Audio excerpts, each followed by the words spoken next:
This is NDTV, and you're watching NDTV Profit.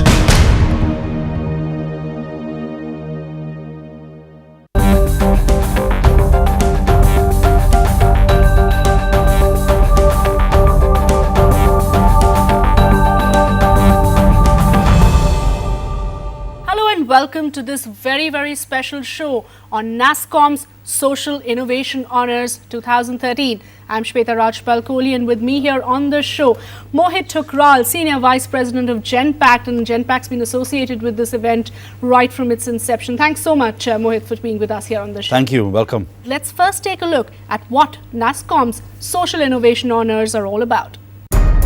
NASSCOM Foundation conceived an initiative called NASSCOM Social Innovation Honours with an aim to celebrate innovations that demonstrate exceptional use of information and communication technology for social development. The foundation pioneered the honours in 2008 to recognize and showcase such innovations that aim to impact the society in a positive manner. Initially, the work of NASSCOM Foundation really focused quite a bit on the nonprofit community and how technology could be used to better the work that they're doing. But within the last decade or so, there's been an emergence of many stakeholders coming about and doing tremendous amount of good, and in our case, using technology to do that good. The Social Innovation Honor has come about really to celebrate that, to say that there are many players, many stakeholders, many leaders in this space that are doing good using technology, and that technology being used not just as a gimmick or as something, as an add-on, but really being used for greater impact, for scale, for reach into pockets of places where others are not getting reached. The key aim behind the initiative was to identify social innovations across public, private, and not-for-profit sectors and recognize any innovation in the form of a principle, an idea, an intervention. The key factor of the awards, social aspect of the innovation, was in line with the overall agenda of the foundation to enable and influence inclusive social development in India. NASSCOM and NASSCOM Foundation really believe in the value of technology and its ability to transform India. The Social Innovation Honor is really, it epitomizes that belief. Over the years, we've had over 1,000 different players apply to this Innovation Honor and demonstrate that really every single issue can be addressed with technology. NASSCOM Social Innovation Honours provides an excellent opportunity to the winners to interact and network with the leaders of the IT industry. It also offers a platform to join the network of the past winners for access to additional training, funding, and networking opportunities. One of the biggest reasons that the NASSCOM Social Innovation Honor gets awarded during the NASSCOM India Leadership Forum is exactly this, to take care of one of the biggest bottlenecks of taking any of these innovations to scale. And that is the networks that the entrepreneurs get associated with. With the right networks, with really strong networks like that of NASSCOM, these entrepreneurs can find mentors, they can find investors, they can find partners, they can find a vehicle, an avenue to reach those that can actually help them take these innovations to scale and to go beyond. Adding a feather to their achievements so far, NASSCOM Foundation has partnered with UNICEF this year for a special award, one which will recognize innovations that impact children to help them thrive and develop to their full potential. We're very excited about our partnership with UNICEF. This year we added a special category to recognize winners that are looking after the safety, security, and well-being of our children, of our nation's children. Innovation through ICT, information and communication technologies. This is clearly an idea whose time has come. I think it's really, I mean, you have to use technology to innovate. As the world changes, innovation with technology is the future. Tell us a little more about the journey, because this is now the 5th edition of this interesting event, really. Tell us all about the kind of applications you've been getting. Tell us about the kind of case studies you've really seen throughout this journey. NASSCOM Social Innovation Honors really started about 2008, Right. And since then, we've received more than 1,000 applicants, really coming out with different ideas. That's And- quite a number. Yeah, and those ideas actually are coming to us not only from large cities. They come from cities as Meerut or Jalandhar or Jaipur, Jharkhand. It's really coming from the smaller cities. But the impression that one would typically have is that technology hasn't really been able to find its way into many of the tier 2, tier 3 cities in the way we'd like it to. And here you're talking about social innovation using technology. So I think people are very technology savvy in these cities, right? Right. With the advent of devices, which all of us use today, right? Access to the internet, the telecom, handheld devices.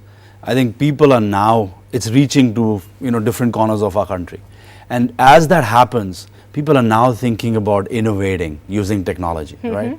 And really working with the platform like NASSCOM's social initiative platform to really come out with ideas which they can actually implement in those markets or in those geographies within our own country.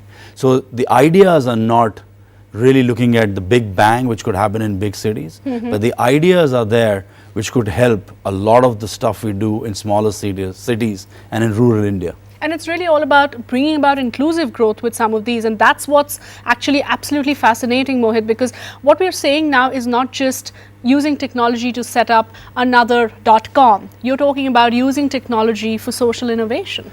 Absolutely. So it's about inclusive growth, Yeah. right? And it's really putting in people, getting in people and joining a forum or a momentum and saying you can also innovate. You can be given a platform through the whole NASSCOM initiative of Social Innovation Honors and really bringing out the best.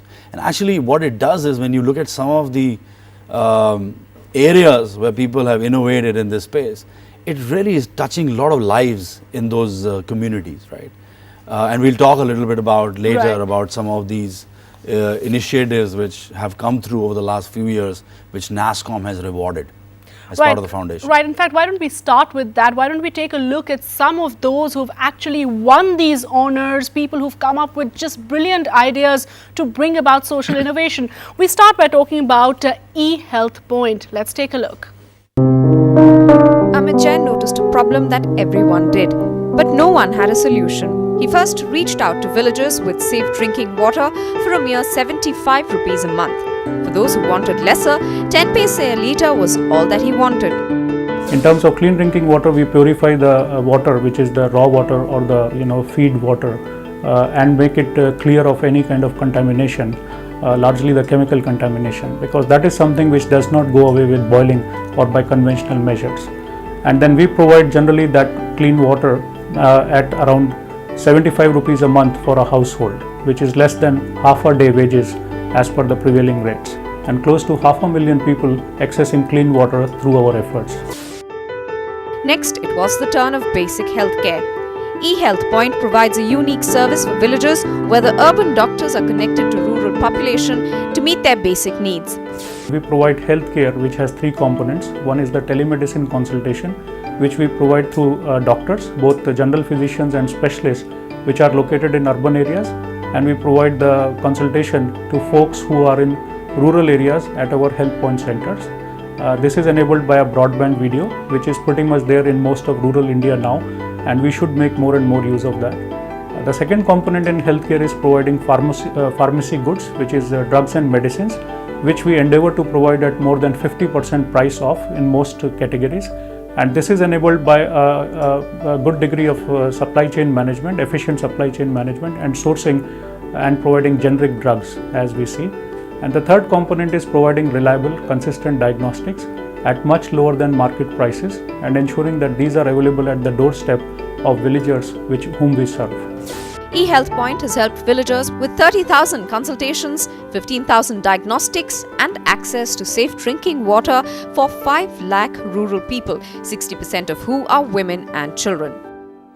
A very, very interesting concept indeed, and this was in fact in the for-profit category. Yeah. But who would think that something like this can actually make money? Look, it's interesting, right?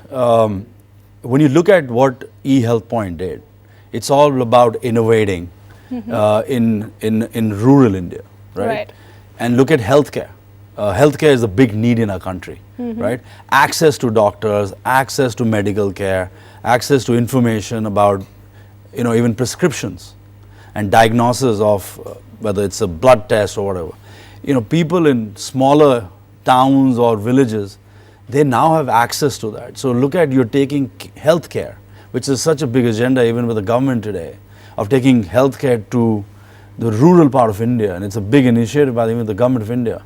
So how you're really taking some of that care to the rural sector and giving people access, and how people now get access because they all use a mobile phone, right? Right. They have a device. They can send information, get information, or receive information, or even a prescription for a drug. So I think that all is changing. It's so unique, and it's really tapping into the different level and layer of our society today, where people are now access to it. Do you think the government's doing enough in this area? What about the kind of regulatory support that is needed? Is that really a missing piece in the puzzle? I think government support, you really need help here, right? I mean, you have such great, brilliant ideas today of youngsters or people who are for profit or non-profit. I think it's tough. It's very hard. Some of these people, or what they've done, foundations like NASSCOM bring these people up, put them on a platform, showcase them to the world, and they get help from the environment around you. I don't think so the state ever would come back and say, oh, you're doing such a great job and creating care and health care in these communities. Or forget about providing an enabling environment for it. Correct. Right. And here is how we can help you. Yeah. It doesn't happen. What about the industry? Because we very often expect the government to do everything, but the private sector should chip in. Are they doing enough? So I think private sector does enough, but we could do more. Yeah. Right? Yeah. We could help them scale, because a lot of these companies are small, right? It comes from great ideas, but great ideas need to be taken to a different level and be scaled. So some of the ideas and some of the folks who are doing this don't have the ability to scale. Private sector should help them scale, give them the tools to scale, and obviously help them with funding in some form or fashion for them to take this to one to many from what they do today. All right, time now to also take a look at another winner, a very, very interesting one again, called Election Watch Software. Just find out what it's all about. Anil Bairwal always believed knowledge is power. So he decided to set up myneta.info, a web-based application to provide detailed information on the political leaders. When ADR filed a PIL in 1999, based on which Supreme Court mandated the Election Commission to ask for background information of all the candidates who contest elections, and said that this information should be shared with the voters of India.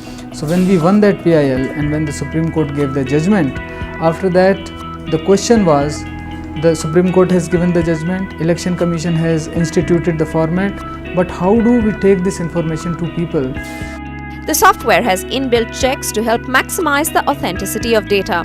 New modules that detail the election expense declaration of candidates has also been added recently. All the issues which we face, you can trace the origin of most of our problems into our political setup. So the question was, how do we take this information of the background of the candidates who are contesting elections, whether for Lok Sabha, Rajya Sabha, or for the various state assemblies, because these are the people who make the laws. How do we take this information to the voters?